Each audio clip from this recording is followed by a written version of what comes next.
స్పీకర్లు రాలేకపోయారు. పెద్ద స్పీకర్ అక్కడ ఉంటుండగా ఎన్నికలేని వాడిని నేను చెప్తే ఏం బాగుంటుంది అనుకున్నారు. అయితే మనం నమ్మకంగా సెల్ గ్రూప్లో ఉండాలి అనేది మాత్రం మీరు గుర్తుపెట్టుకోండి. నేను కొండ మీద ప్రసంగాలు గురించి కొన్ని అంశాలు చెప్పాను. నేను చెప్పిన ప్రతి వాక్యమును కూడా నేను నా బెడ్రూమ్ దగ్గర కూర్చొని బైబిల్లో చదువుకుంటాను. చదువుకొని ప్రతి మాట వెనక ప్రార్థన చేసుకుంటా. చిన్న ప్రేయర్ కళ్ళు తెచ్చుకొని కనబడినట్టుగా ఉంటాను, కానీ లోపల ప్రేయర్ జరుగుతుంటుంది. ఇంకా వాక్యానికి వచ్చే ముందు కొద్ది సమయం మోకాళ్ళు వేసి మౌనంగా ప్రార్థన చేసుకుంటాను. తర్వాత భాషల్లో మాట్లాడతాను అన్నమాట. అప్పుడు నాకు ఎనర్జీ వస్తుంది వాక్యం చెప్పటానికి. నాకు మాత్రం నా ఎనర్జీతో చెప్పాను అనుకో, అది ఉపయోగం ఉండదు. ప్రత్యేకమించి ఒక పవర్ దేవుడి దగ్గర నుంచి వస్తుంది అన్నమాట. దాని ద్వారానే చెబుతాను. బైబిల్ మిషన్లోని ప్రెసిడెంటో మరి ఏమో నాకు తెలియదు, కానీ సజీవరావు అయ్య గారు మా ఇంటికి ఒకసారి వచ్చినప్పుడు ఒక మాట నాకు చెప్పారన్నమాట. అయ్యా, మీరు వాక్యం చెప్తున్నప్పుడు ఒక 10 నిమిషాలు మీరు ప్రార్థన ఇంట్లో చేసుకొని వెళ్ళారనుకో, మొట్టమొదటి 10 నిమిషాలే దేవుని మాటలు వస్తాయి, మిగిలినవన్నీ మీ మాటలు వస్తాయి అని చెప్పారు. అదే నువ్వు చెప్పాలనుకున్న గంటకు గంట ప్రార్థన మీరు అక్కడ చేసుకున్నారనుకో, ఆ గంట దేవుని మాటలే మాట్లాడతారని చెప్పారన్నమాట. ఆయన గంభీరమైన స్వరము, ఆ మాట నా మైండ్లో అలాగా ఒక ప్రింట్ వేసినట్టుగా పడిపోయింది. చాలాసార్లు వాక్యానికి వచ్చే ముందు దాని సమయం అంతా ప్రార్థనలో గడుపుతాను. ఈ వారం అంతా కూడా ఖచ్చితంగా ఆ వాక్య భాగం గురించి. అది దేవుడిచ్చినటువంటి కృప. అలాంటి సందేశాల్లో నుంచి నేను కొండ మీద ప్రసంగం గురించి చెప్పాను. యేసు ప్రభువు కొండ మీదకు వెళ్ళి కూర్చున్నాడు అని బైబిల్లో ఉంటుంది కదా, అది గుర్తు చేసి అప్పుడు నేను వాళ్ళు చెప్పాలనుకున్న అంశంలోనికి వెళ్తాను. మత్తయి సువార్త 5వ అధ్యాయము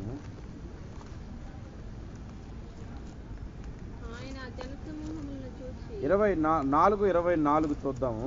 మొదట 25 4వ అధ్యాయం 25. గలిలయ, దెకపోలి, యెరూషలేము, యూదయను ప్రదేశముల నుండి యోర్దానుకు అవతల నుండి బహుజన సమూహములు చూసారా. ఇక్కడ గలిలయ అనేది ఒక స్టేట్. అది అక్కడి నుండి జనాలు వచ్చారు, అక్కడి నుండి యేసు మాటలు వినటానికి. తర్వాత దెకపోలి, దెక అంటే 10 అని అర్థం. 10 గ్రామాలు కలిగిన ఒక పట్టణం అన్నమాట. దాన్ని దెకపోలి అని అన్నారు. ఆ 10 గ్రామాల్లో ప్రజలు కూడా యేసును వెంబడించారు. ఇంకా చూస్తే యెరూషలేము, యూదయను ప్రదేశముల నుండి, యోర్దానునకు అవతల నుండి బహుజన సమూహములు. జన సమూహము అని అనలేదు, జన సమూహములు అన్నాడు. దానితో పాటు బహుజన సమూహములు యేసుని వెంబడించారు. అంటే వేలలో లక్షల్లో వెంబడించి ఉండొచ్చు యేసు. వాళ్ళు వచ్చినప్పుడు ఆయన 5వ అధ్యాయం 1వ వచనం, ఆయన ఆ జన సమూహములను చూచి కొండ ఎక్కి కూర్చుండగా, మీరు గమనించండి, ఆయన శిష్యులు ఆయన యొద్దకు వచ్చిరి. మిగిలిన జన సమూహములు ఏమయ్యారు? ఆలోచించండి. ఈ కొండ మీద ప్రసంగం అయిపోయిన తర్వాత 7వ అధ్యాయంలో ఈ ప్రసంగం అయిపోతుంది. 28 చదవండి. 7:28లో యేసు ఆ మాటలు చెప్పి ముగించినప్పుడు జన సమూహములు ఆయన బోధకు ఆశ్చర్యపడుచుండిరి అని అక్కడ ఉంటుంది, చూసారా. 8:1 చదవండి. 8:1 ఆ కొండ మీద నుండి దిగి వచ్చినప్పుడు బహుజన సమూహములు ఆయనను వెంబడించెను అని ఉంటుంది.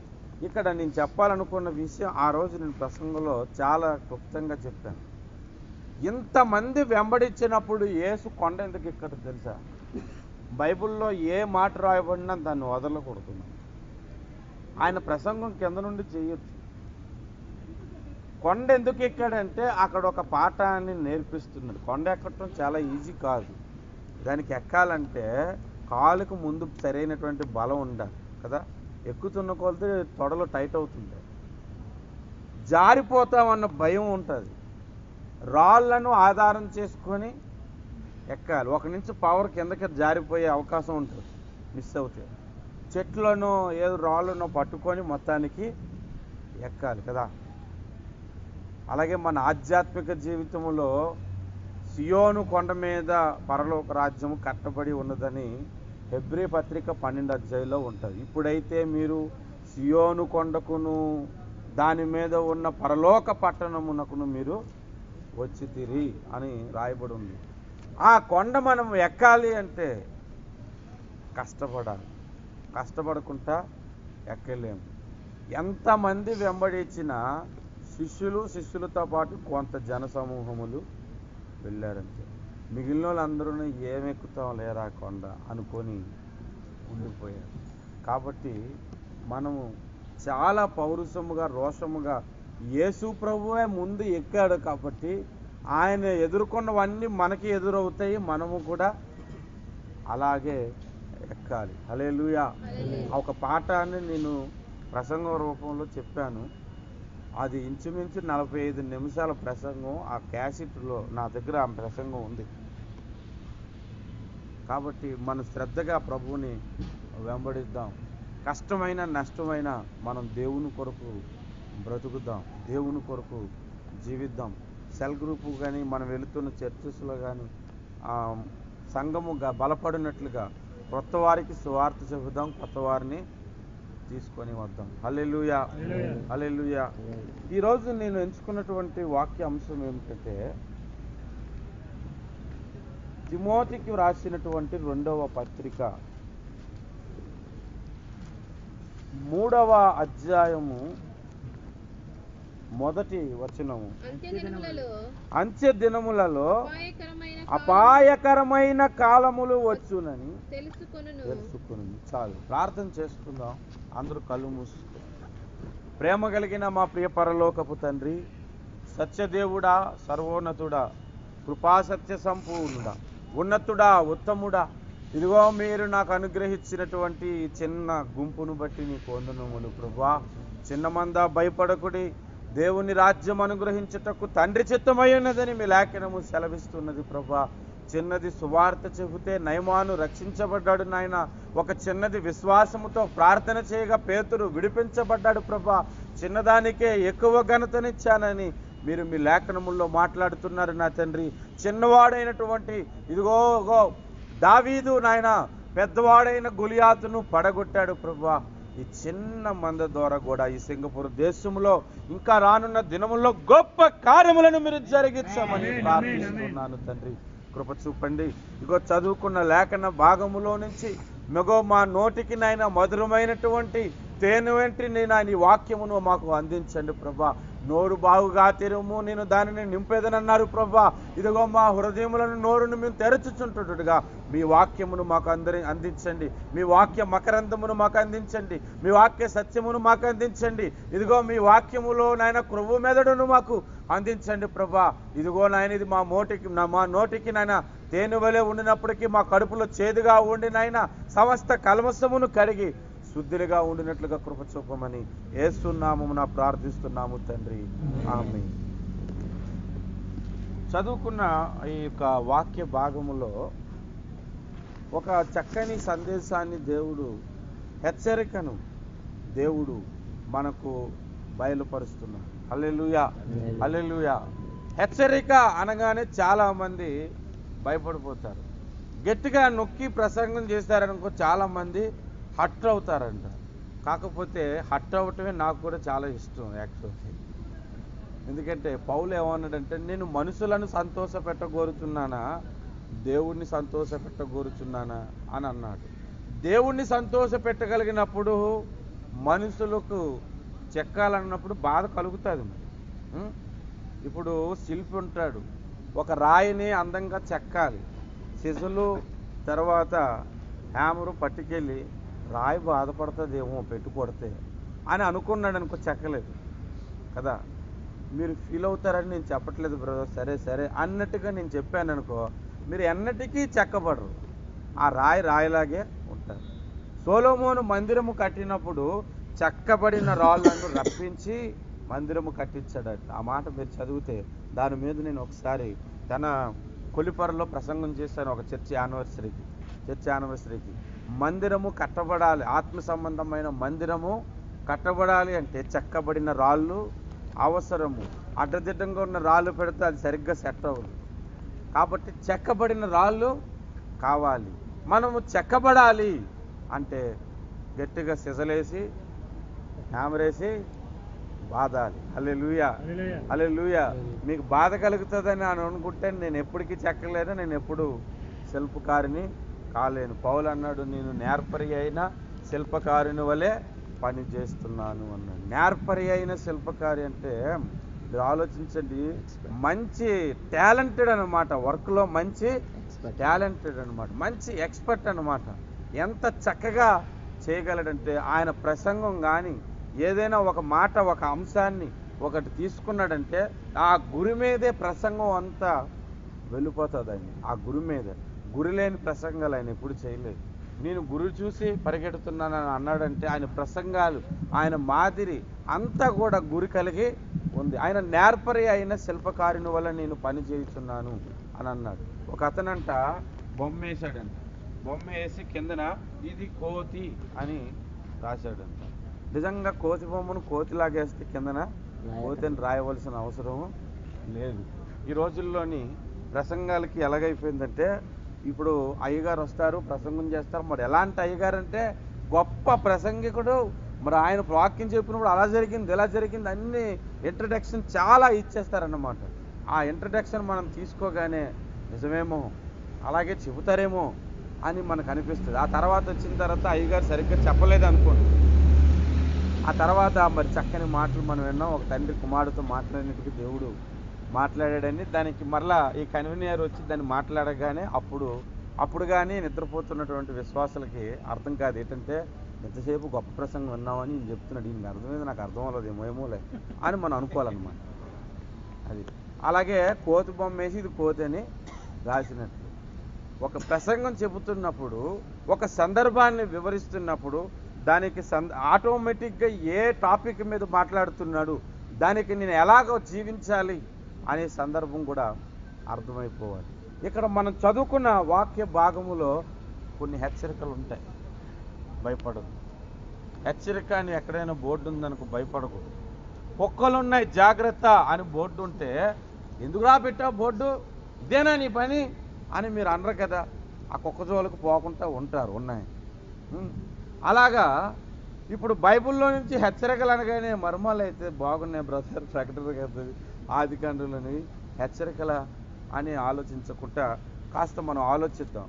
చదువుకున్న వాక్య భాగములో అంచె దినములలో అపాయకరమైన కాలములు వచ్చునని తెలుసుకొనుము. ఈ మాట ఎవరికి చెబుతున్నాడు? ఎవరికి చెబుతున్నారు? పౌలు తిమోతికి చెబుతున్నాడు.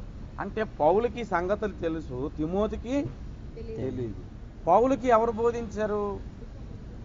పౌలు ఒక మాట అంటాడు, నాకు వాక్యమును పేతురు అపోస్తుల వలనైనా ఎవరి వలనైనా కాక క్రీస్తేసే నాకు బయలుపరిచాడు అని అన్నాడు. ఇప్పుడు తిమోతికి ఎవరు చెబుతున్నారు? పౌలు చెబుతున్నారు.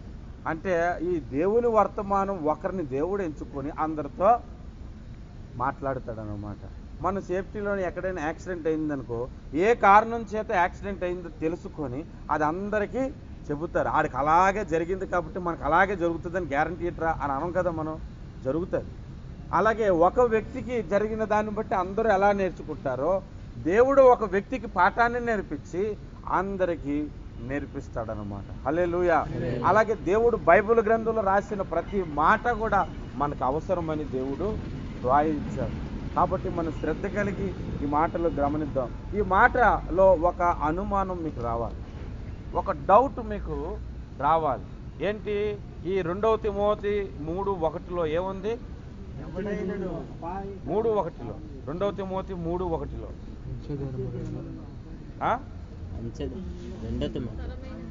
రెండవ తిమోతి 3:1 అంత్య దినములలో అపాయకరమైన కాలంలో వచ్చినని తెలుసుకొనుము. మీకేమైనా అనుమానం వచ్చింది అందులోని? ఒకసారి మీలో మీరే ఒకసారి చదువుకొని అక్కడ ఏమైనా అనుమానం అనిపించిందా? చూడండి.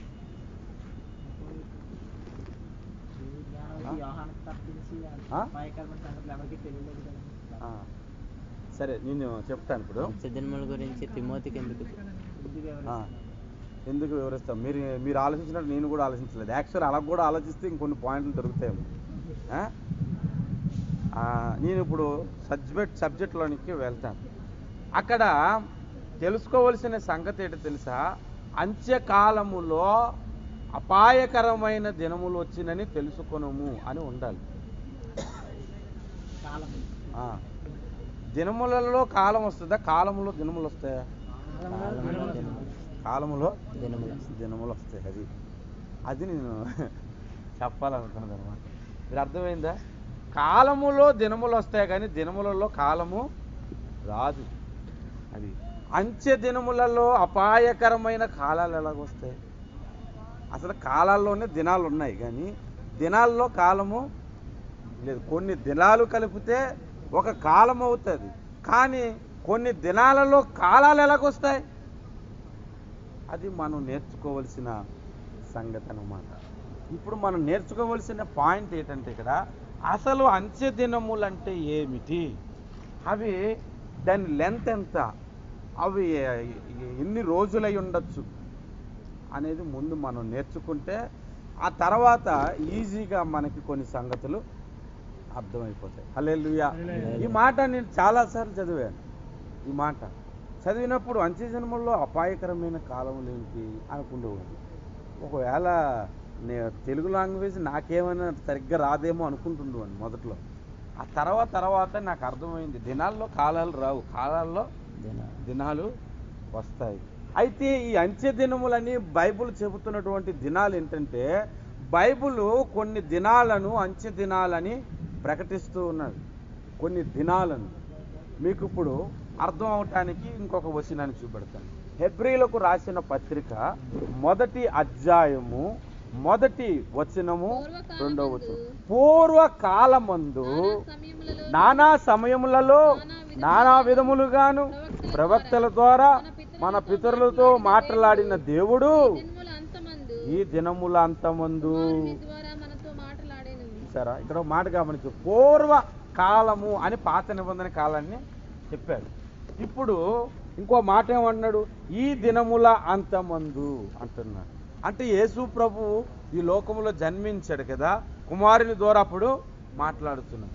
నేను బైబిల్ మిషన్ చర్చికి వెళ్ళినప్పుడు ప్రతిదీ కూడా గమనిస్తాను. నాకు కొన్ని చాలా ఇష్టమైన మాటలు అన్నమాట. పాత నిబంధనలో తండ్రిగాను ప్రత్యక్షమయ్యాడని, సువార్తల్లో కుమారునిగాను ప్రత్యక్షమయ్యాడని, పత్రికల్లో పరిశుద్ధాత్మగాను ప్రత్యక్షమయ్యేటువంటి దేవుడిని ఒక్కొక్క వచనాన్ని ధ్యానిస్తుంటారు. లూథరన్ చర్చలు కూడా ఇలాగే ధ్యానం చేస్తుంటారు. మీకు ఇందులో ఒక పాయింట్ చెప్తాను. పాత నిబంధన కాలం అంతా దేవుడు తండ్రిగా బయలుపరచబడ్డాడు, యెహోవా దేవుడిగా. తర్వాత శరీర రీతిగా యేసు ఈ లోకములో జీవించాడు. ఆ తర్వాత పరిశుద్ధాత్ముడు ఆయన పునరుద్ధానం వెళ్ళిపోయిన తర్వాత ఈ లోకంలోనికి వచ్చాడు. ఆయన ఎప్పుడు కూడా ఈ ప్రపంచాన్ని ఒంటరిగా వదలలేదు. అసలు మీకు విషయం చెప్తాను, ఒంటరిగా ఆయన ఎప్పుడు కూడా ఈ ప్రపంచాన్ని వదలేదు. అసలు వదలరు కూడా ఆయన వదలరు. పరిశుద్ధాత్ముడు ఈ లోకములో నుంచి వెళ్ళిపోయేటప్పుడు సంఘాన్ని తీసుకొని వెళ్ళిపోతాడు. అప్పుడు వదలబడుతుంది. దాన్నే విడవబడిన జనాంగం అని బైబిల్ చెబుతుంది. ఇప్పుడు మనం ఆలోచిస్తే ఆ యేసు ప్రభు ఈ లోకమునకు వచ్చిన దినాలను అంత్య దినములని ఇక్కడ రాయబడింది. మీరు ఆలోచించారా? అంత్య దినములు అంటే ఏంటట? యేసు ప్రభు ఈ లోకములోకి వచ్చి జన్మించాడే, వాటిని అంత్య దినములని అంటున్నాడు. ఇప్పుడు ఇంకొక మాటను కూడా మనం బైబిల్లో చూద్దాం. దయచేసి అందరూ కూడా బైబిల్ తెరిచి చూడండి. 1 పేతురు 1:20 వచనం చూడండి. పేతురు రాసిన మొదటి పత్రిక. ఆయన జగతి పునాది వేయబడక మునుపే నియమింపబడెను గాని తనకు మహిమనిచ్చిన దేవుని ఎడల ఆ, తన ద్వారా విశ్వాసులైన మీ నిమిత్తము ఆ. కడవరి కాలమందు ఆయన ప్రత్యక్షపరచబడింది. చూసారా ఆయన ఎప్పుడు ప్రత్యక్షపరచబడ్డాడు? కడవరి కాలం. కడవరి కాలం ముందు. మనం తిమోతి 3:1 ఏం చదువుకున్నాం? అంచె దినములలో అపాయకరమైన కాలములన్న అదే రాబోతున్నవు కదా మనం అనుకుంటుంది. కానీ ఇక్కడ ఏమంటున్నాడు? కడవరి కాలం. కడవరి కాలం ముందు ఆయన బయలుపడాను. అంటే యేసు ప్రభు జన్మించిన దాన్నే కడవరి కాలమని ఆయన అంటున్నాడు. కడవరి కాలం ముందు మీరు హెబ్రీ పత్రిక 9:26 చదివితే యుగముల అంతమందు ఆయన మనకు ప్రత్యక్షమాయను అని మాట కనబడుతుంది. ఇంకొన్ని మాటలు చూద్దాం బైబిల్లో నుంచి. అపోస్తుల కార్యాలు 2వ అధ్యాయము 16, 17, 18 వచనాలు మనము చూస్తే పేతురు అక్కడ ప్రసంగం చేయటానికి నిల్చున్నాడు. పేతురు ప్రసంగాన్ని చేయటానికి నిల్చొని ఎవరు ప్రవచనం అంటే యోవేలు ఒక ప్రవచనాన్ని ఎత్తి ఇక్కడ ప్రకటిస్తున్నాడు. ఏమని ప్రకటించాడు? అంచె దినముల యందు నేను మనుషులందరి మీద ఆత్మను కుమ్మరించేదను అని ఈ దినముల గురించి యోవేలు ప్రకటించెను అని పేతురు ప్రసంగం చెప్తున్నారు. పేతురు యోవేలు ఏమని చెప్పాడంటే యోవేలు ఉన్న కాలం పూర్వకాలము. ఆ కాలములో అంత్య దినములలో పరిశుద్ధాత్మ కుమ్మరించబడుతుందని ఆయన ప్రవచనం చెప్పాడు. ఆ పరిశుద్ధాత్మ మేడగది మీద వీళ్ళు ప్రార్థన చేసినప్పుడు కుమ్మరించబడింది కదా, దానిని పేతురు ఏమని చెప్తున్నాడంటే అంత్య దినములలో మనుషులందరి మీద పరిశుద్ధాత్మను కుమ్మరించదని ప్రకటించినటువంటి ప్రవచనం ఇక్కడ నెరవేరిందని చెబుతున్నాడు. అంటే మీరు ఆలోచించండి, అంత్య దినాలంటే ఏవి? మనం ఎప్పుడో యేసు రాకడలో జరుగుతాయి కదా, అయ్యే అంత్య దినాలని మనం అందరం అనుకుంటున్నాం.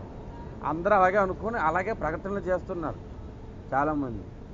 నేను అంత్య దినాలంటే ఏంటో అన్నది నేను మీకు చాలా క్లియర్గా కొన్ని సంగతులు చెప్పటానికే ఈ అంశాలన్నీ మీకు చూపెడుతున్నాయి. హల్లెలూయా, హల్లెలూయా, హల్లెలూయా.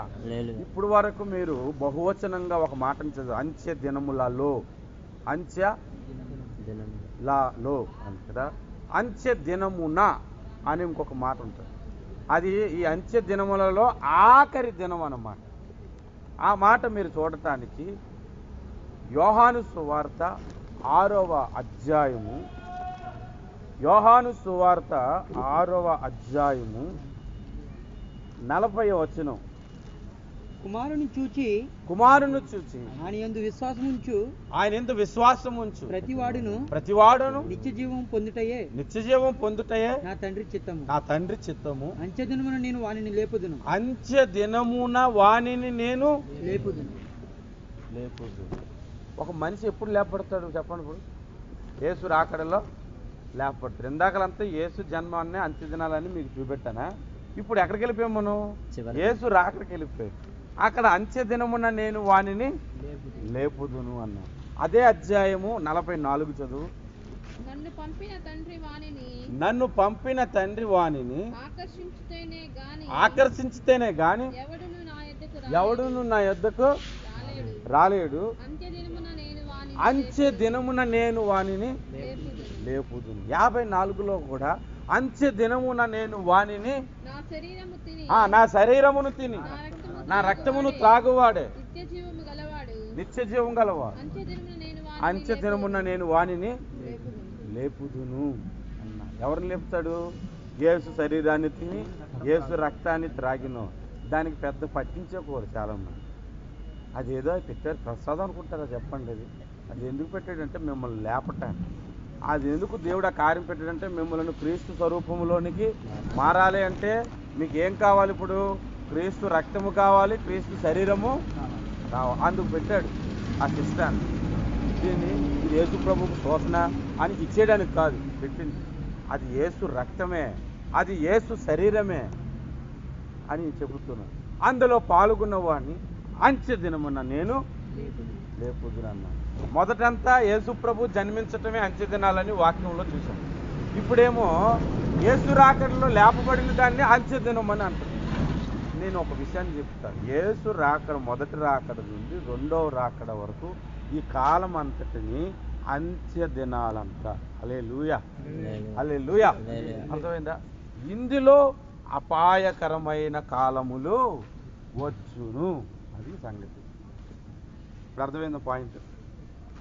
యేసు మొదటి రాకడ నుండి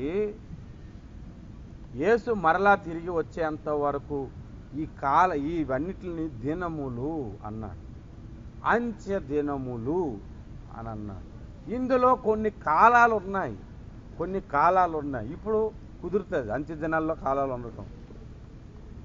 ఇలా మనకు అర్థం కావటానికి దేవుడు కాస్త టెక్నిక్గా పెట్టాడు. పరిశుద్ధాత్మ చేత నింపబడిన వాడు, పరిశుద్ధాత్మ మీద ఆధారపడిన వానికి బైబిల్ అర్థమవుతుంది. జ్ఞానపూర్వకంగా చదివేవాడికి, సొంత జ్ఞానాన్ని ఉపయోగించేవాడికి అర్థము కాదు.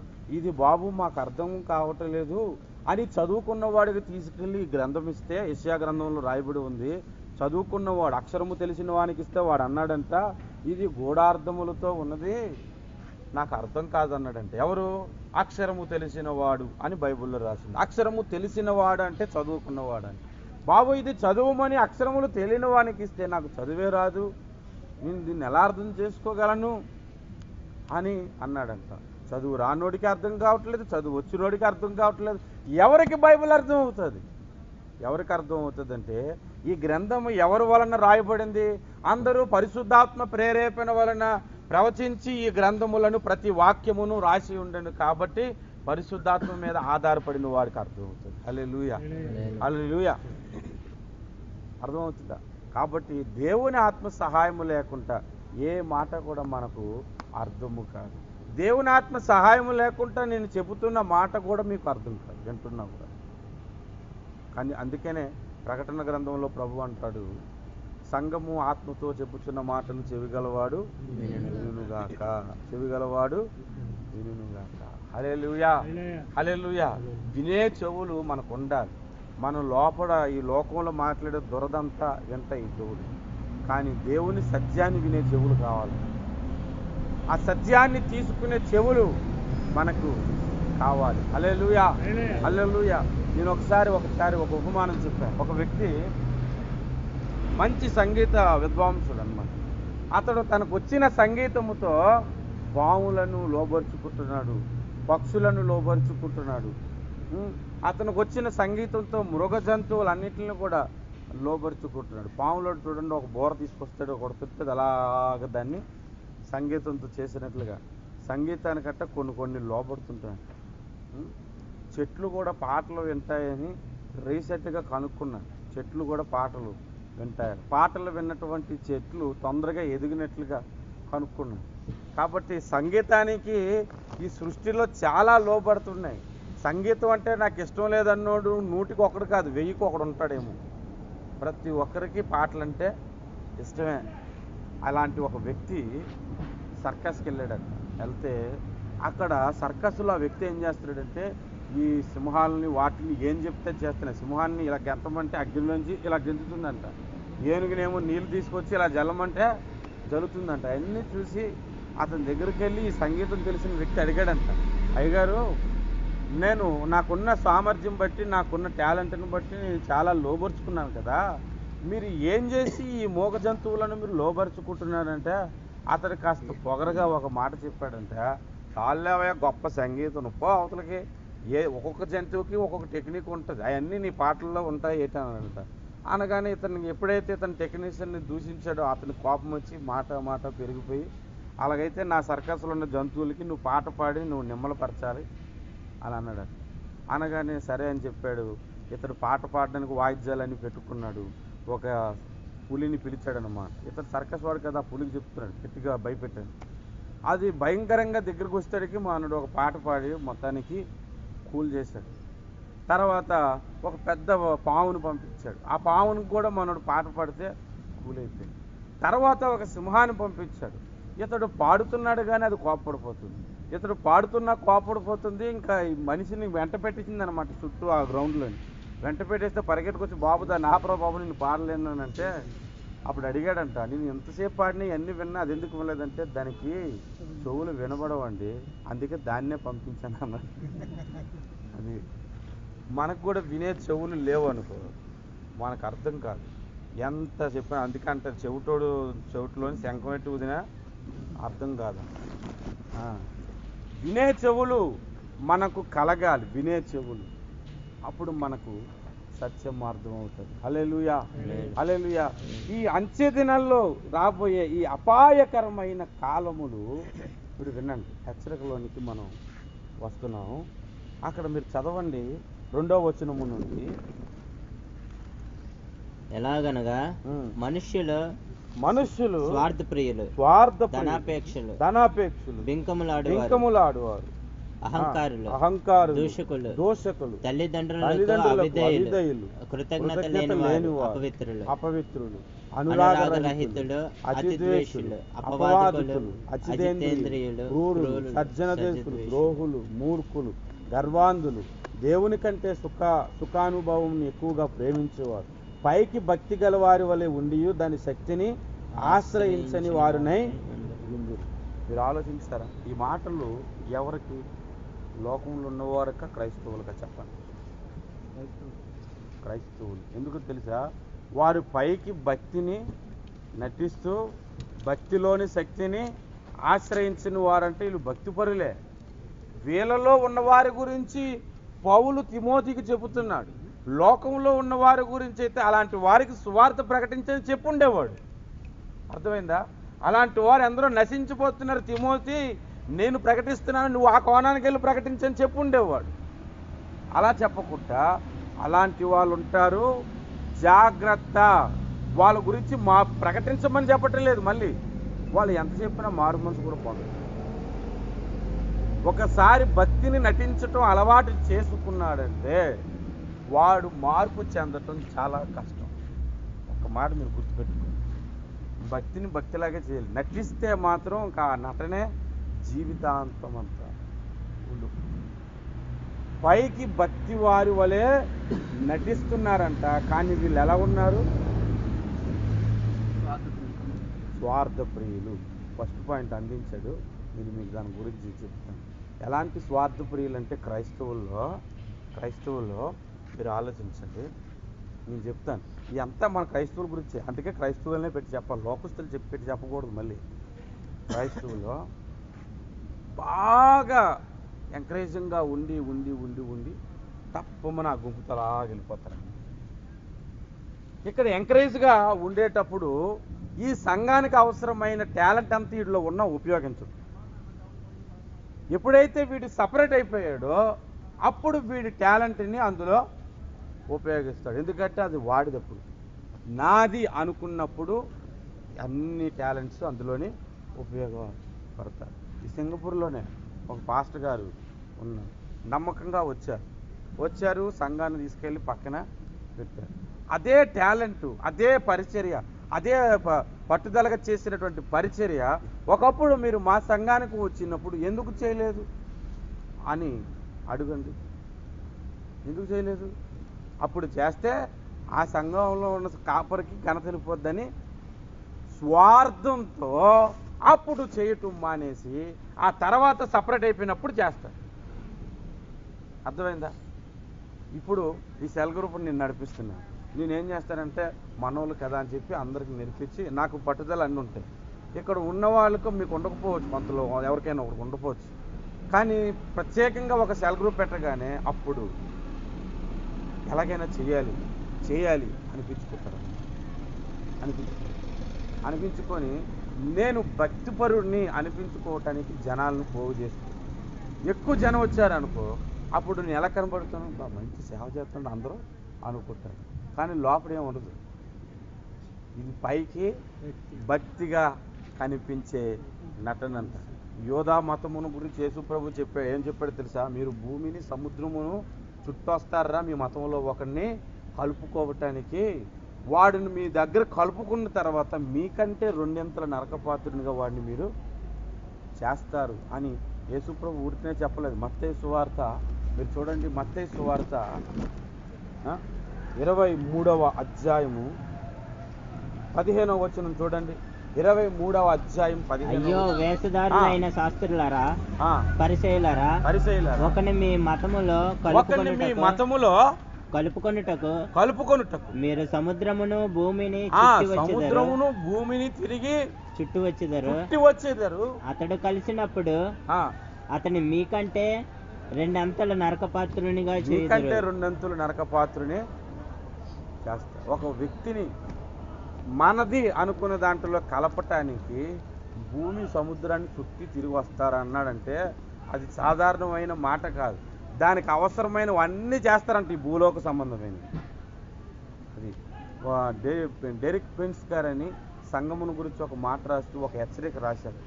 మీరు మీ సంఘాలను ఆత్మలతో నింపుకోవాలి అనుకుంటే మీరు ప్రార్థన చేయవసరం లేదు, వాక్యమును చదవవసరం లేదు, మీకు ఎటువంటి టాలెంట్ కూడా అవసరం లేదు అని రాశాడు అనమాట.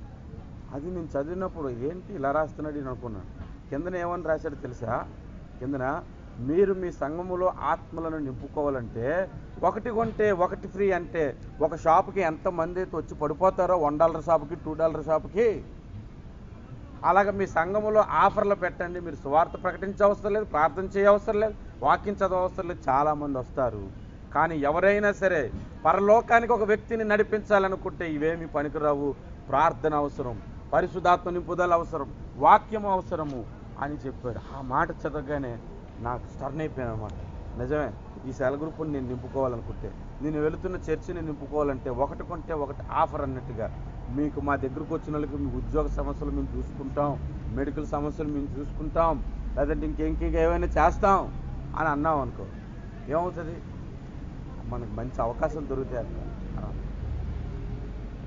పెంతుకోస్తుల దగ్గరికి వెళ్ళండి, మీకు రోగాలు వస్తే మేము చూసుకుంటాం అని ప్రకటించారనుకో, నీకేం విశ్వాసం? రోగం వస్తే ముందు ప్రార్థన చేయడం మానేసి అని అంటారు. వాళ్ళైతే తెలుసా, వాళ్ళు ట్యాబ్లెట్ వేసుకోరు.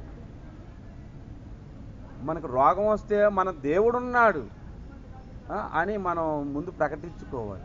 ఎప్పుడు అంటే అన్ని జనాంగాలకి మీ స్నేహితులు ఎవరుంటే మనం ఆ విధంగా సువార్తకు రీచ్ అవుదాం అనే పద్ధతులు పెట్టుకోవాలి. స్వస్థపరిచే దేవుని దగ్గరికి వస్తూ మళ్ళీ మెడికల్ డిపార్ట్మెంట్ మన దగ్గరికి తెచ్చుకోవడం అవసరమే. మనకి అందరినీ దేవుడు స్వస్థపరుస్తానని అనట్లేదు, అవసరమే కాదని అనట్లేదు. మనకి ఫ్రీ మెడికల్, మనకు కమ్యూనిటీ అంతా ఉండటం అవసరమే. దాని గురించి ప్రకటన అవసరం లేదు. ఆ ప్రకటన ఎందుకు అంటే మతంలో కలుపుకోవటానికి. దేవుడు ఇలాంటి ప్రచరణ, ఇలాంటి సువార్త చేయొద్దని క్లియర్గా ఇక్కడ చెప్పినా అందరూ ఇలాగే ప్రయాణం చేస్తున్నారు. సువార్త అందరూ ఈ కోణంలోనే చేస్తూ సంఘాలను నింపుకోవడం ఇది స్వార్థం కాదా? చెప్పండి. నాకెక్కడ డ్రమ్ము కొట్టే అవకాశం పోతుందని చెప్పి ఎవరికి ఇవ్వకుండా ఒకళ్ళు ఎవరైనా చేశారనుకో డ్రమ్ము విషయంలో, నాకు ఎక్కడ ఈడొచ్చి పాడితే ఈడు గొంతు పెద్ద గొంతు కాబట్టి ఆరాధన చేయడానికి నాకు అవకాశం దొరకదని మైక్ ఇవ్వడం మానేస్తున్నాడు అనుకో, ఏమో ఈడు పాడితే అందరూ ఈడు పబ్లిక్ అయిపోతాడు, నా వ్యక్తి పాడినప్పుడు సౌండ్ పెంచితే బాగుంటుందని సౌండ్ అప్పుడు పెంచుతున్నారు అనుకోండి, అది స్వార్థం కాదా? మీరు ఆలోచించండి. ఇలాంటి స్వార్థపరులు సంఘాల్లోనే ఉంటారని తిమోతి సంఘము, ఒక సంఘ కాపురిగా ఉన్న తిమోతికి పౌలు ఈ సంగతులు చెబుతున్నాడు. రెండవది ధనాపేక్ష. సంఘములో విశ్వాసుల్లో, భక్తుల్లో డబ్బు పిచ్చి ఉన్న వారి గురించి ఆలోచిస్తే చాలామంది డబ్బు పిచ్చితో దేవుని సన్నిధికి మానేసి ఓవర్ టైంల మీద పడిపోతుంటారు. ఎస్ఆర్ మనోహర్ గారు వాక్యం చెప్పినప్పుడు ఒక మాట చెప్పారు, నాకు ఎవరైనా ఒక మాట చెప్తే గుర్తుంటుంది. దేవుడు జాబ్ ఇచ్చాడు, ఓవర్ టైం డెవిల్ ఇస్తుంది, మీరు ఏం కావాలో ఆలోచించుకోండి అని చెప్పాడు. ఓవర్ టైము మనకు ప్రేయర్ లేనప్పుడు మనకు రాదు, తెలుసా? మనకు రాదు. ఈ రోజు ప్రత్యేకమైన కోట ఉందంటే అన్నా 10 o'clock అన్నా అని చెప్తాడు. ఎప్పుడు లేనిది ఇప్పుడే ఇచ్చాడంటే ఇస్తాడు. నువ్వు వస్తే అక్కడ బాగుపడతావు అని ఆడు అక్కడ కార్యం చేస్తాడు. ఇక్కడికి చేయలేడు కదా, ఇక్కడ బంధించాం కదా ప్రార్థన చేసి. అందుకని ఆడు ఇంకో కోణంలో నుంచి కార్యం చేయటం ప్రారంభిస్తాడు. కొన్నిసార్లు తప్పదు అనుకోండి బ్రదర్, కొన్నిసార్లు. కానీ ఎప్పుడు అలాంటి పరిస్థితుల్లోనే ప్రయాణించటం అది కరెక్ట్ కాదు. ఏంటన్నా దేవుడి సన్నిధికి రావాలని ఎంత ఆసక్తి ఉందో తెలుసా? పెంజూరులో కుర్రాడు అంటాడు, మన సెల్ గ్రూప్కి వస్తున్నాడు, కొంతకాలం నుంచి వస్తున్నాడు, మానేశాడు ఈ మధ్యకాలంలో. ఎంత ఆశ ఉంటుందో తెలుసా నాకు. కానీ ఓవర్ టైం అన్న వచ్చినంటే నువ్వు వండుకోవాలన్నా అన్నాడు. మరి అంత ఆశ ఉన్నోడు ఆ మాటనే చెప్పడం మానేయాలి, ఈ మాటనే చెప్పడం మానేయాలి కదా. పోనీ నేను వండుకోవడానికి అవుతుంది కదా అని నేనే కూర ప్యాకెట్ తెచ్చాను 2-3 సార్లు, అయినా మానేశాడు. మా ఆవిడకి చెప్పి కూర ప్యాకెట్ కట్టినా చెప్పినా కూడా మానేశాడు. మరి చూడండి, ఆసక్తి ఉన్నోడికి మీద నీళ్ళు పోయకూడదు కదా మనం. ఇంకాస్త మంట పెట్టాలని నేను కూర వండితే ఆడు మాత్రం లేదు. ఏంటి నేను వాక్యం చదువుకొని మళ్ళీ మన కూర ప్యాకెట్లు ఒకటి మీరు ఆలోచించండి. నేను చెప్తే నమ్ముతారు నమ్మరు. నేను కెంటెక్లో ఉన్నప్పుడు సెల్ గ్రూప్కి అందరినీ నడిపించాలి, చర్చికి అందరినీ నడిపించాలని, అరే నీ వంట కావాలంటే నీకు భోజనం నేను కొని పెడతాను, నువ్వు వచ్చారా అని చెప్పి అలాగా ఒక్కొక్కరిని వండుకోకుండా వాళ్ళు కూర ప్యాకెట్లు ఏదో కొని ₹2 కొని ఇచ్చి వాళ్ళని ప్రేయర్కి తీసుకొచ్చి నడిపించాను. ఈరోజు కొద్దిలో కొంతమంది వెనక్కి వెళ్ళిపోయినా, కొంతమంది సేవకులు అయ్యారు, కొంతమంది కార్యాలు చేస్తున్నారు, పనులు దేవుని పనిలో ఉంటున్నారు. మనమే ఇంకొకరికి డబ్బులు ఇచ్చేవో లేకపోతే మన దగ్గర ఖర్చు పెట్టి తీసుకురావటం మానేసి మనకి ఎవడైనా ఏదైనా ఇస్తే అక్కడికి వద్దాం అని ఓవర్ టైంల మీద కాన్సన్ట్రేషన్ చేసుకున్నాడు. ధనాపేక్షుడు కాకపోతే నువ్వు ఓవర్ టైం చేస్తే $4 బ్రదర్. నువ్వు దేవుని సన్నిధికి వస్తే 84వ కీర్తనలో రాయబడి ఉన్నట్లు దేవుని మందిరములో ఒక్క దినము గడుపుట 1000 దినముల కంటే శ్రేష్టం అన్నాడు. అది 1 గంట గొప్పదా, 1000 దినములు గొప్పవా? ఆలోచించారు. ఇకపోతే సేవకుల దగ్గరికి వెళ్దాం. డబ్బును ఆశించకుంటే సేవ చేసే సేవకులు ఎవరు? చాలా తక్కువ. 100కి 10 మందే దొరుకుతారు. డబ్బులు సింగపూరుడు అన్న డబ్బుని పిండుతాడన్న బాగా అంటారు కదా, వాళ్ళకంటే ఘోరం మనోళ్ళు. దాని మీద ప్రసంగాలు, దాని గురించి వచనాలు ఎక్కడున్నాయో కళ్ళకి అసలు రిఫరెన్స్లు కూడా రాసుకోకుండా చెప్తారు, కానీ మిగిలిన రిఫరెన్స్లు గుర్తుండవు. తెలుసా? డబ్బు అవసరమే. డబ్బును గురించి ప్రకటించమని కూడా దేవుడు చెప్పాడు. దశంభాగం ఇవ్వటం కూడా అవసరమే, ఇవ్వద్దని చెప్పట్లేదు. కానీ దాన్ని అక్కడ ఏమని రాశాడంటే ధనాపేక్షకులు అన్నాడు. ధనము అనలేదు, దాని మీద ఆసక్తి. బైబిల్ ఏం చెప్తుందంటే ధనాపేక్ష సమస్త కీడులకు మూలము అని ఉంది, కానీ ధనము సమస్త కీడులకు మూలమని లేదు. ధనము నీకు ఉండుట నువ్వు నరకానికేం పోవు. అబ్రహాం ధనవంతుడు, నన్ను ప్రేమించే వారిని ఆస్తికర్తలుగా చేస్తానన్నాడు. యెహోవా ఆశీర్వాదం ఐశ్వర్యము నిచ్చును అని బైబిల్ చెబుతుంది. నీకు ఐశ్వర్యం ఇస్తాడు, కానీ దాన్ని ప్రేమిస్తే నాశనం అయిపోతుంది. అందుకే యెహోలోకమందు ధనవంతులైన వారు వాటి యందు ఆసక్తి కాకుండా అది ప్రభువే మాకు ఇచ్చాడని ప్రభు కొరకు పనిచేయమని, ప్రభు కొరకు కష్టపడమని చెప్పాడు. ఒక యవ్వనస్తుడు యేసు ప్రభు దగ్గరికి పరిగెత్తుకుంటూ వచ్చాడట నిత్యజీవం గురించి. వచ్చి నేను నిత్యరాజ్యం పోవాలంటే ఏం చేయాలి ప్రభువా అన్నాడు. మా పరిగెత్తుకుంటూ వచ్చి అనగానే అవునా అని చెప్పి బైబిల్లో రాయబడి ఉన్నట్లుగా, ధర్మశాస్త్రంలో ఉన్నట్లుగా ఆ 10 ఆజ్ఞలను నువ్వు అనుసరిస్తూ ఉంటే నువ్వు పరలోక రాజ్యం చేరిపోతానంటే అవి నా చిన్నప్పటి నుంచి చేస్తున్నాను ప్రభా అన్నాడు. అనగానే నీకు ఒకటి కొదువుగా ఉందిరా, నీ దగ్గరున్న ఆస్తి అమ్మి పేదలకు ఇచ్చేయి అన్నాడు. వాడు కొద్దిగా ఆస్తిపరుడు కాదు, మిక్కిలి ఆస్తిపరుడట. మిక్కిలి అంత అవసరం లేదు అడిగి. యాక్చువల్ నీ దగ్గర ఉన్నది అమ్మేసి ఇతరులకు ఇచ్చేయి అంటే ఆడు ఆలోచించుకొని వెనక్కి వెళ్ళిపోయాడట. ముఖము చిన్నబుచ్చుకొని వెనక్కి వెళ్ళిపోయాడు. ఈ ముఖం చిన్నబుచ్చుకున్న వాళ్ళు ముఖంలోనే తెలిసిపోతుంది. నేను చెప్తున్నా, ముఖం చిన్నబుచ్చుకొని కయ్యను తమ్ముడిని వేసేసి, ముఖం చిన్నబుచ్చుకొని ఉంటే ఏ ముఖంలో ముడుచుకొని ఉన్నావని యెజబేలు రాణి అహాబ్ రాజుతో అంటే ఏ లేదా నాబోతో ల్యాండ్ అడుగుతానన్నాడు. అప్పటి నుంచి ముఖం మాడిపోయింది అని చెప్పుకుంటాడు. మూతి ముడుచుకుంటే ఏమని అడుగుతుంది, ముఖం మీదే తెలిసిపోతుంది. మనం అలా ఉండకూడదు, ధనాపేక్షకులు ఉండకూడదు. ఇంకా మనం ఎన్ని చెప్పుకుంటే బెంకములాడువారు అంటే ఒకరి మీద ఒకరు చాడీలు చెప్పుకోవటం. నేను ఒక విషయం చెప్తాను, ఒక తప్పును గురించి మనం మాట్లాడడం తప్పు కాదు, ఒక వ్యక్తిలోని చెడు లక్షణాన్ని మనం మాట్లాడడం తప్పు కాదు, లేని లక్షణాన్ని కలపటమే తప్పు. దానిని బెంకములాడుట అని అంటారు. తర్వాత మనం ఇంకా చూస్తే అహంకారులు. మొదటేమో దీనులు, తర్వాతే అహంకారులు. ఎవరు ముందుగానే అహంకారం ఉండదు. ఒక వ్యక్తి చెప్పాడు, ఏ వ్యక్తి అయినా గర్విస్తున్నాడంటే ఆ వ్యక్తి ముందు దేవుడి చేత ఆశీర్వదించబడితేనే గర్వించగలడట. అసలు నువ్వు ముందు ఒక స్థితి అనేది నీకు ఉంటేనే కదా గర్విస్తావు. ఏమీ లేకుంటే ఎలా గర్విస్తావు? దేవుడు నిన్ను మొదటగా నీ దీనత్వమును చూసి ఆశీర్వదించాడు. ఇప్పుడు అహంకారం. ఒక వ్యక్తి ప్రార్థన చేయడానికని వస్తే యేసన్న గారు చెప్పారు. ఆ మాట నాకు చాలా నచ్చింది.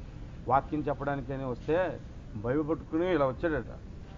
నేను చాలా చోట్ల చాలా వాక్యం చెప్పాను, అది చెప్పాను, బైబిల్ అంతా తిరగేశాను, ఇన్నిసార్లు చదివాను, అన్నిసార్లు చదివాను. ఆడు చెప్పినప్పుడు దేవుడు వాడుకోలేదు.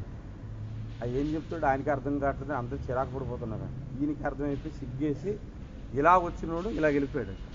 ఇంకొక ఆయన వాక్యం చెప్పడానికి వచ్చాడంట. ఆయన తర్వాత ఆయన ఇలా వచ్చాడట, నాకేం తెలియదండి, చదువుకోలేదు, నేనేం పొరపాటు మాట్లాడి తను క్షమించండి అని తీసి దాన్ని చేసాడట వాక్యం పట్టుకొని. వెళ్ళేటప్పుడు అలా దిగాడట. దేవునికి స్తోత్రం కలుగునుగాక. మనం ఎలా ఉండాలంటే ఆశీర్వదించబడిన తర్వాత అహంకారులుగా ఉండకూడదు. మొదట మీరు స్థాపించినట్టు అన్న మీ అవసరం అవన్నా, అన్న మీ అవసరం ఉందన్న, ఇక్కడికి మీరు ఎలాగైనా రావాలన్నా, మందన్నా, మన పరిచర్య అన్నా అని అందరినీ పోగు చేసి మీరు నాకు అవసరం లేదు పోండి అని అనే మాటలకు వరకు ఎదిగిపోకూడమే అహంకారము. అహంకారం ఆలోచించండి.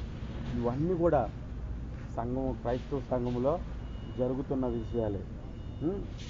అసలు ఈ 1 తిమోతి 2 తిమోతి సంఘముల గురించి రాసిన పత్రికలు. హల్లెలూయా, హల్లెలూయా. ఇంకా తల్లిదండ్రులకు అవిధేయులు, తల్లిని తండ్రిని సరిగ్గా చూడడు, పిల్లం అంటే ప్రేమ, సంఘంలో నాయకుడు. మీరు ఆలోచించండి, చెప్పిన మాట వింటున్నారా? సంఘంలో నాయకుడు తల్లిదండ్రిని పట్టించుకోడు. వాళ్ళు తిన్నారన్నాడు రోజు ఫోన్ చేసి మాట్లాడు, వారు ఎలా ఉన్నారో పట్టించుకోడు. రోజు ఇటు పిల్లల గురించి ఇటు భార్య గురించి మాట్లాడుకుంటాడు సంఘంలో. ఇలాంటి వాడు అవసరం మనకి. తల్లిదండ్రులని చూడలేనివాడు మనకేదో నాపతొస్తే మనకేం చూస్తాడు? ఒకడు నాయకుడై ఉండగోరిన ఎడల, ఒకడు అధికారి అయి ఉండగోరిన ఎడల అతడు దొడ్డ పనిని ఆశించుతున్నాడని ఎరిగి అతడు ఏకపత్ని పురుషుడును, ఇంకా ధనాపేక్ష లేనివాడును, వాక్య అనుభవం కలిగిన వాడినై ఉండాలని చాలా విషయాలు తిమోతి 3 అధ్యాయంలో, 1 తిమోతి 3 అధ్యాయంలో రాయబడి ఉంటాయి. అవన్నీ ఉండాలి. ఒక పక్క భార్య ఉంటూనే ఉంటుంది, ఇంట్లో పని మనిషి అవుతుంది. ఒక పక్క భార్య ఉంటూనే ఉంటుంది, ఒక ఫిలిపిన్ అమ్మాయి అవుతుంది. ఇలాంటి వాళ్ళు లేదండి. అంచె దినముల్లో రాబోయే అపాయకరమైన కాలములు. మీరు ఎప్పుడైనా రోడ్డు మీద వెళ్ళినప్పుడు ఒక ఎలక్ట్రికల్ బోర్డు మీద అపాయము అని రాసి దగ్గర 2 ఎముకలు ఇలా పెట్టి దాని మీద ఒక పురి పెట్టి కిందన అపాయము అని రాస్తారు. అక్కడికి వెళ్ళి దాన్ని ముట్టుకోము. ఎందుకు? అయిపోతాం. ఇక్కడ దేవుడు కూడా అపాయమని ఒక మాట రాశాడు. ఎందుకు? ఇలాంటి పనులు మనం చేయకూడదు అని రాశాడు. హల్లెలూయా. అర్థమవుతుందా? ఎలాంటివి అంటే ఇంకా మిగిలినవన్నీ చదువుకొని బండి వచ్చిన గట్ట కృతజ్ఞత లేనివారు. కృతజ్ఞత అంతమందికి లేదండి. ఎన్ని మేలులు చేయి కృతజ్ఞత లేదు. తిన్నింటి వాసాలు లెక్క పెట్టాం అంటారు కదా, అది క్రైస్తవుల్లోనే ఎక్కువైపోతున్నారు. కృతజ్ఞత లేదు. ఇంకా చాలా విషయాలు నేను వివరిస్తే లేట్ అవుతుంది కానీ, అపవిత్రులు, అనురాగ రహితులు, అనురాగం లేదు, ప్రేమ మమకారం అవి ఏమీ లేదు. ఈడెందుకు వచ్చారు? పెంజూరు గారు జురాంగిస్టులో ఒక సెల్ గ్రూప్కి ఒక వ్యక్తిని తీసుకొచ్చాడంట. ఒక వ్యక్తి కష్టపడి, ఆ వ్యక్తి చెప్తే నాకు బాధ కలిగింది ఆ రోజు. ఆ సెల్ గ్రూప్ లీడర్ ఏమన్నాడు తెలుసా? వీడిని ఎందుకు తీసుకొచ్చి అక్కడికి అని అన్నాడు. అది ఆడు వినేసాడు. అంటే ఏమన్నా తీసుకురాకూడదు, పేరుకి తప్పే ఉందనంటే ఆడు పెద్ద రాజకీయవేత్త లోకంలో, ఆడిని ఇక్కడ తీసుకొచ్చేటి లోకంలో ఉన్నది ఇక్కడికి. అసలు లోకంలో ఉన్నాడు ప్రకటించడమే మన పని అయితే ఆడిని ఇక్కడ తీసుకొస్తా ఉండడం ఏంటి? అసలు వీడు నాకు తెలియగలుగుతాను అన్నాడట. ఆడు మానేసింది. మీరు ఏం మనుషులు రా, పేరుకి రమ్మని 6 నెలలుగా పిలిస్తే అప్పుడు వచ్చాడంట. సైతాన్ కూడా ఈయన వాడుకున్నాడు లీడర్ని. మీరు ఆలోచించింది. ఆయన తీసుకొచ్చాడు.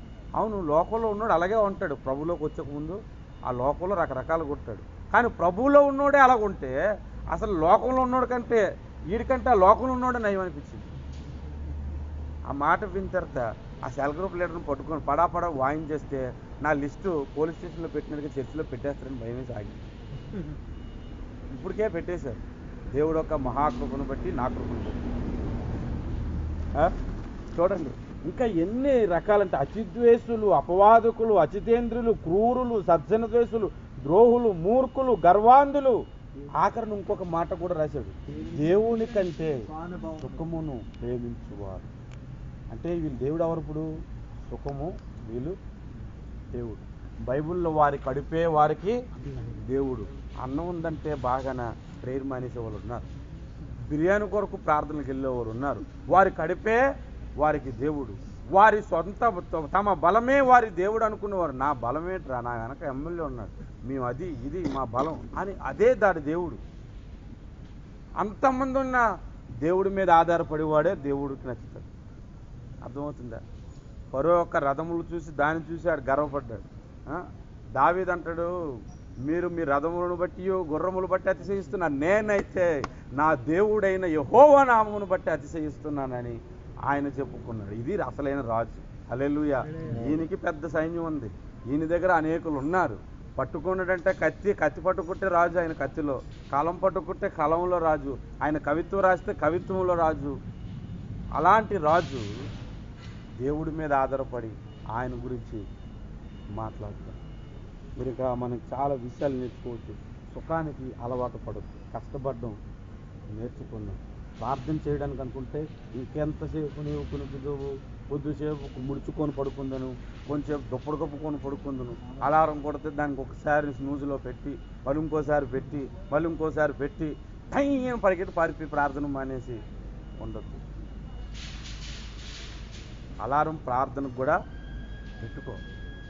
డ్యూటీగా కాదు, డ్యూటీ 7 గంటలకు అనుకో. ఒక అరగంట ముందు లేస్తే నువ్వు రెడీ అవ్వడానికి సరిపోదు, ఇంకొక అరగంట ముందే పెట్టుకో. ఆ అరగంట నువ్వు పడుకోవటం వల్ల నీకు వివా పవర్ ఏం రాదు, చెప్తున్నా రాదు. ఆ అరగంట ప్రార్థన చేయటం వలన బలం వస్తుంది. సుఖం ప్రేమించు, కష్టపడటాన్నే ప్రేమించు. ఇలాంటి వ్యక్తులందరూ బయటికి ఎలా కనబడుతున్నారు? భక్తి పరులు. ఓ తిమోతి, నీవు ఇటువంటి వాటిని విసర్జించము అని ముందే ఫౌండేషన్ సరిగ్గా వేసాడు ఆ కాపరి. అలాంటి కాపరు మనకు ఉండాలి. అసలు తిమోతి, పౌలు లాంటి కాపరులు మనకు ఉండాలి. దేవుడిని ఎక్కువగా ప్రేమించమని బైబిల్ చెబుతుంది. ఇవే అపాయకరమైన కాలము. ఇలాంటి కాలాల్లోనే మనం ఉన్నాం. ఇప్పుడు ఈ కాలంలోనే మనం పరిచర్య చేస్తున్నాం, ఈ కాలంలోనే మనం ప్రార్థనలకు ఉన్నాం. మనం ఎంత జాగ్రత్తగా ఉండాలి. మన హృదయం అసూయలోనికి పోకూడదు, మన హృదయం గర్వంలోనికి పోకూడదు.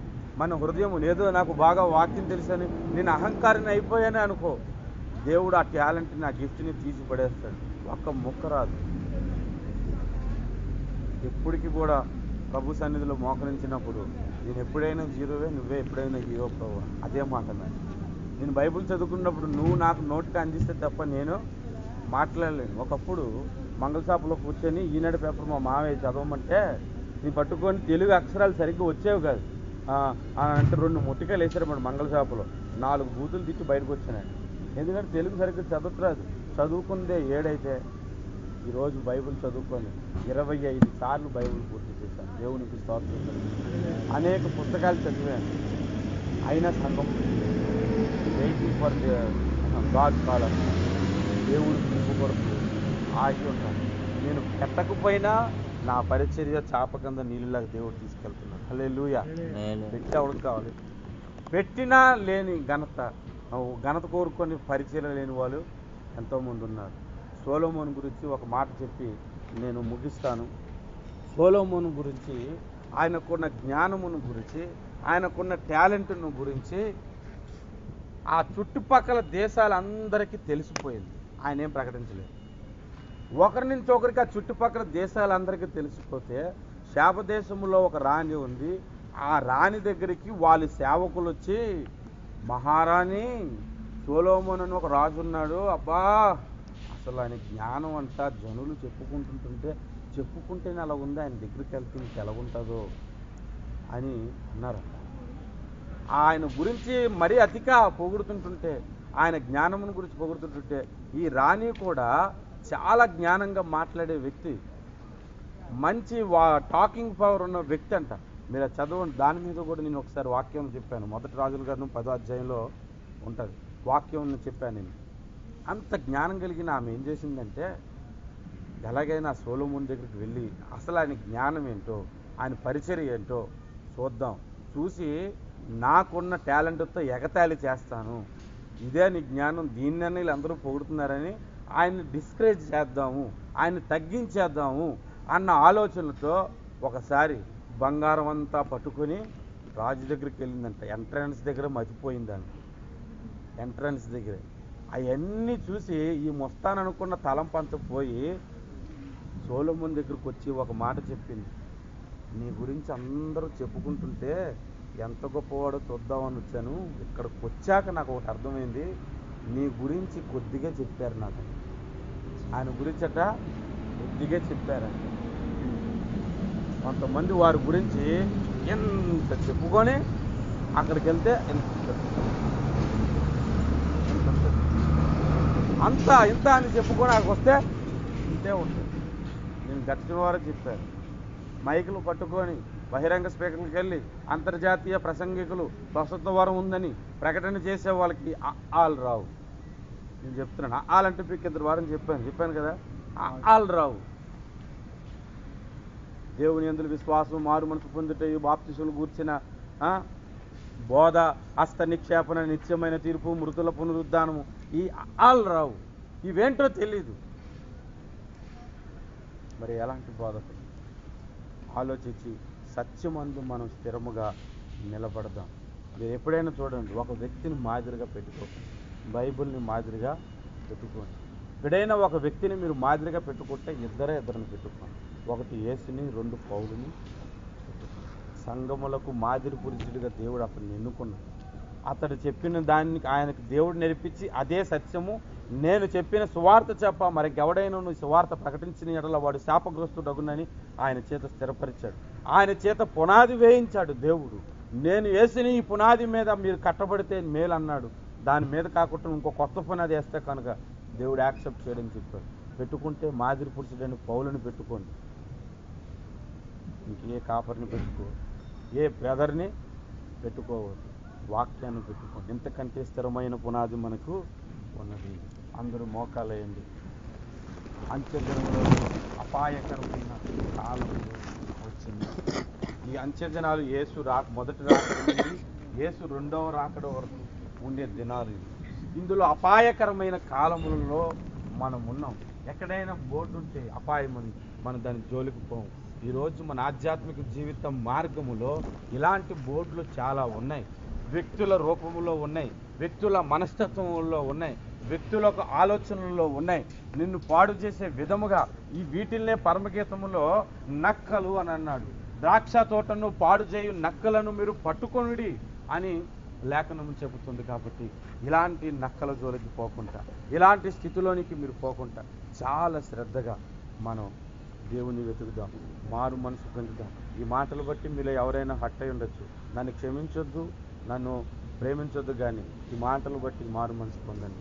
ఈ మాటలు బట్టి మారు మనసు పొందుదాం. అందరూ మోకాలు వేద్దాం, ప్రార్థన చేద్దాం. స్వార్థముగా ఆలోచించొద్దు. స్వార్థం అవసరమే, అది ఉపయోగకరమైన స్వార్థం ఉండాలి. ఉపయోగకరమైన స్వార్థం ఉండాలి. ధనం అవసరమే, కానీ దేవుని పనికి ఉపయోగపడే విధంగా ఉండాలి. మనం ఇంత గొప్పవారు అంత గొప్పవారు అన్నట్లుగా మనం పెద్ద పెద్ద మీటింగ్లకు వెళ్ళిన, పెద్ద పెద్ద కార్యాలు తలపెట్టిన, మారు మనసు, సరైన అనుభవం, వాక్యములో ఎదుగుదల, ఇవన్నీ దేవుడు మన ఎడల కోరుకుంటున్నటువంటి దేవుడు. మంచి స్థితి మనకు కావాలని దేవుడు కోరుకుంటున్నాడు. ఆ పిల్లవాడు పెరిగి పాలు విడిచినట్లుగా మీరు దినదినమును ఎదగాలని ప్రభువు కోరుకుంటున్నాడు. మంచి స్థితిని, మంచి వాక్య బలమైన ఆహారాన్ని దేవుడు మనకి ఈరోజు అందించాడు. నేను మీకు చెబుతూ నేను నేర్చుకుంటున్నాను. నేను మీకు చెబుతూ మీరు నేర్చుకోవడమే కాదు, మీకు చెబుతూ నేను నేర్చుకుంటున్నాను. ప్రార్థించాలి. ఒక్కరు ప్రార్థన చేయండి. ప్రేరేపించబడిన వారు ఒక్కరు క్లుప్తంగా చక్కని ప్రార్థన ఒకరు చేయండి.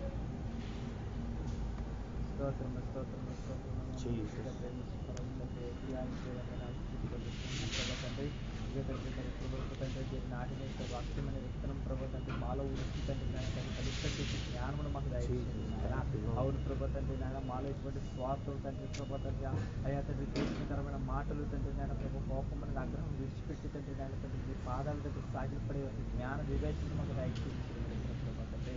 అవును తండ్రి, ఇక తండ్రి ఈ అపాయకరమైన తండ్రి దుర ఆలోచనలు కానీ తండ్రి అపాయకరం అంత్యదినంలో కాలంలో వచ్చేసిందని నాయన తండ్రి పౌలు భక్తుడు తండ్రి తిమోతికి సెలవిచ్చిన రీతిగా తండ్రి నాయన ఈరోజు మీరు మాతో మాట్లాడిన విధానం బట్టి మీకు వందనాలు చెల్లించుకుంటున్నాం ప్రభు తండ్రి. అవును ప్రభా తండ్రి, ఆ వాక్యంలో ఉన్న ప్రతి ఒక్క విషయం తండ్రి నాన్న తండ్రి క్రైస్తవులు మాకే తండ్రి ప్రభా తండ్రి అయా ఒక మాకు హృదయాలు ఇంకా తండ్రి నాన్న మారకుండా తండ్రి నాకు లోకం వైపు తిరుగుతుంటే తండ్రి ప్రభా ఈ రాత్రి కాల సమయంలో ప్రతి ఒక్క బిడ్డ మోకరించి ఉన్నాం తండ్రి మా హృదయాన్ని సరిచేయమని అడుగుతున్నాం ప్రభా.